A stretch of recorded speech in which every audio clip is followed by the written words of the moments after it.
11日，汪小菲母亲张兰在短视频平台上直播卖货。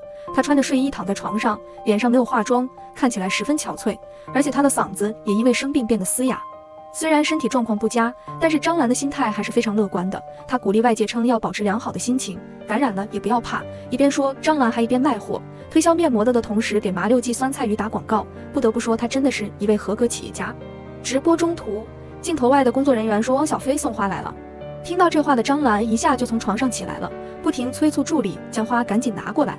拿着儿子送来的花朵，张兰开心的不行，疯狂在镜头前炫耀花束，还表示儿子最近也不舒服，可能也阳了。据了解，张兰此次中招是被身边的年轻助播传染，而她直播团队中的很多员工也不幸染疫了。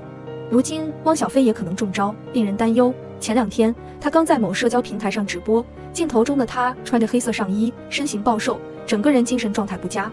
他在直播过程中频频咳嗽，症状明显，而且他还对粉丝说自己一直冒冷汗，浑身没劲儿，不知道是不是中招了。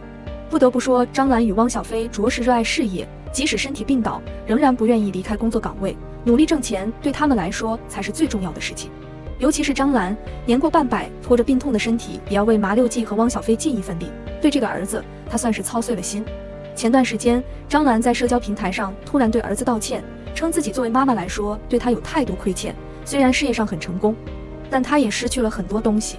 张兰还表示，汪小菲从小到大都需要一个家。他在儿子9岁的时候就离开了，到加拿大打工赚了2万美金。后来他又因为创业的关系，将儿子送到法国留学，导致孩子一直以来就渴望得到家庭的温暖。而汪小菲第一次跟着大 S 回家的时候，女方家10几人都出面欢迎他，让汪小菲感受到家庭的温馨，这也是他决定和大 S 闪婚的原因。小 S 也曾说过，汪小菲十分注重身边的亲戚，对人亲切大方。曾经亲密的一家人，如今变成相互指责的仇人，着实令人唏嘘。但双方目前都低调很多，汪小菲也主动示弱，想必之后不会再公开发疯了。不管如何，都希望双方能好好生活，不要再反目成仇。